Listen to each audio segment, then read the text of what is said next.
अस्सलाम वालेकुम। जो मुकदमा हम डिस्कस करने लगे हैं ये उन लोगों के लिए सबसे इम्पोर्टेंट है जो प्रॉपर्टी का काम करते हैं, जो लेन देन के मामलात देखते हैं, ज़मीनों से मुतल्लिक, खुसूसी तौर पे जायदाद से मुतल्लिक। इस मुकदमे में क्या होता है कि दो लोगों के बीच में यानी खरीदार और फरोख्त कुनिंदा के बीच में एक एग्रीमेंट होता है, ज़मीन का लेन देन होता है। और एग्रीमेंट के तहत जो है अभी ज़ुबानी और फिर लिख कर हुआ होता है, लेकिन उसकी रजिस्ट्री नहीं कराई गई होती। तो होता ये है कि कब्ज़ा भी मुंतकिल हो जाता है, थोड़ी बहुत पेमेंट का लेन-देन भी हो जाता है खरीदार और फ़रोख्त करने वाले शख़्स के बीच में, यानी बाया और मुश्तरी के बीच में। लेकिन कुछ अरसे बाद जो है फ़रोख्त करने वाला जो शख़्स है, जो बाया है, उसकी नीयत में फ़तूर आ जाता है। तो वो पैसे वग़ैरह जो है बाकी लेने से इनकार करते हुए इंतकाल मुश्तरी के नाम चढ़ाने से भी इनकारी कर देता है। अब होता क्या है, ज़ाहिर बात है अदालत का मामला है, अदालत ने देखना है जब कोई डिस्प्यूट पैदा हो गया तो जो खरीदार होता है वो अदालत से रजू करता है कि जनाब मेरे साथ तो ज़्यादती हो रही है। ये जो बाया है, जो सेलर है, मुझे थोड़ी बहुत रकम जो इसकी रह गई है लेकर मेरे नाम पे प्रॉपर्टी ट्रांसफ़र नहीं कर रहा, कब्ज़ा भी ट्रांसफ़र कर दी, सारे मामलात भी क्लियर कर दिए हैं। वो क्या करता है, वो दावा तामील मुख्तस दायर करता है। कौन दायर करता है? खरीदार दायर करता है, वेंडी जिसे कहते हैं कि जनाब मैंने प्रॉपर्टी इससे खरीदी है, लेकिन अब ये इनकारी है। दावा तामील मुख्तस suit for specific performance of contract चलता है कुछ अर्सा। होता क्या है कि ट्रायल कोर्ट जो है दावा डिग्री कर देती है और इसी तरीके से डिफेंडेंट अपीलें करते करते करते सुप्रीम कोर्ट तक चला जाता है और सुप्रीम कोर्ट में फिर बड़ी वजाहत से बताया जाता है कि क्यों ये दावा डिग्री होना चाहिए था, क्योंकि सुप्रीम कोर्ट भी उसको ओके कर देते हैं कि ये डिग्री होना चाहिए। यानी किसके हक में करती है सुप्रीम कोर्ट? खरीदार के हक में। किन बुनियादों पे करती है ये आपके लिए बड़े इंपॉर्टेंट है समझने के लिए। अगर आप प्रॉपर्टी का काम करते हैं, अगर लेन देन के मामला करते हैं, इवन नहीं भी करते तो रोजमर्रा के जो मामला एग्रीमेंट्स अगर आपको कहीं करने पड़ जाए तो आपके लिए रहनुमाई है।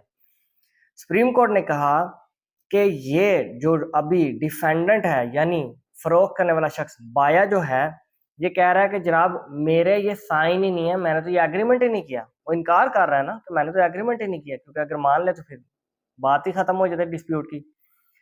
तो फरोख्त करने वाले शख्स का ये मुद्दा कि जी मेरे साइन नहीं है, ये बिल्कुल गलत है। अगर ऐसी कोई बात होती तो इतना अरसा लिटिगेशन को गुजर चुका है, ट्रायल में केस चलता रहा है, इसके पास टाइम था, कितने सालों से मुकदमा चल रहा है, इसने इस एग्रीमेंट के ऊपर मौजूद अपने साइंस को चैलेंज क्यों नहीं किया? चैलेंज करता, मेरे झूठे साइन किए गए हैं, गलत साइन किए गए हैं, मेरे साइन मैच किए जाए, फोरेंसिक करवाया जाए, नादरा में भेजे जाए, मेरे तो साइन ही नहीं है। तो यहाँ से पता चल रहा है कि ये जो बाया है, सेलर है, ये झूठ बोल रहा है।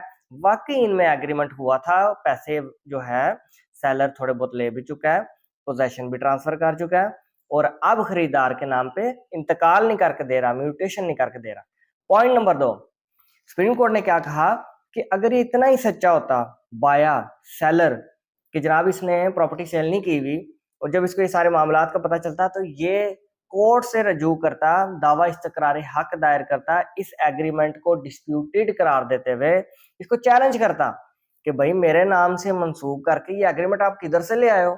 ना मुझे पता, ना मेरे वहमो ख्याल में इस तरह की कोई चीज है, ना एग्रीमेंट है, ना मैंने अपनी प्रॉपर्टी को कोई सेल करने की कोई नियत की है। इसने ऐसा कोई कदम नहीं उठाया, ना थाने में, ना सिविल लिटिगेशन, ना वकील हायर किया, ना कोई नोटिस भेजा किसको? खरीदार को। तो फिर ये कैसे ये सच्चा हो गया? ये होगी दूसरी बात। तीसरी बात, यहाँ पे डिफेंडेंट कह रहा था, जो बाया है, जो सेलर है, कि जनाब दावे को साबित करने के लिए जो मुद्दई है, जो खरीदार है, उसने 2 गवाह नहीं पेश किए, जो कि कानून की बहुत बड़ी रिक्वायरमेंट है कि अगर आपने कोई अपना एग्रीमेंट साबित करना है तो 2 गवाह पेश करना बहुत लाजम है। आर्टिकल 79 ऑफ QSO कहता है, कानूनी शहादत ऑर्डिनेंस।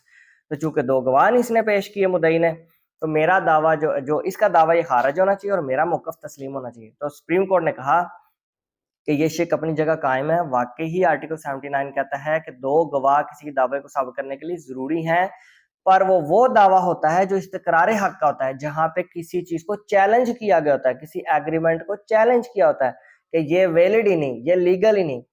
जब ये दावा ही दायर नहीं हुआ, क्योंकि यहाँ पे तो suit for specific performance of contract दायर हुआ है कि दावे को तामील मुख्तस दायर हुआ है कि लाइबिलिटीज पूरी नहीं की जा रही, एक फरीक अपने कॉन्ट्रैक्ट को पूरा नहीं कर रहा, तो यहाँ पे ये अट्रैक्ट नहीं करती।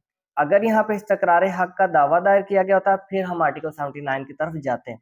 अब चूंकि एक ही गवाह उसने पेश किया, मुद्दई ने, मुद्दई खुद पेश हुआ है, اور ساتھ میں ایک گواہ پیش کیا تو یہ اس کے لیے انف ہے. آرٹیکل 79 کوئی بہت بڑی رکاوٹ نہیں ہے. اس کے علاوہ ڈیفینڈنٹ نے یہ کہا کہ جناب جو ایک وٹنس ہے وہ باہر بیٹھا ہوا ہے, تو سپریم کورٹ نے کہا کہ یہ بھی انف ایک بات ہے, ریزن ہے کہ اگر ایک بندہ باہر بیٹھا ہوا ہے کوئی بات نہیں, 2 گواہ اس کو مدعی اور ایک گواہ کی صورت میں مل گئے ہیں.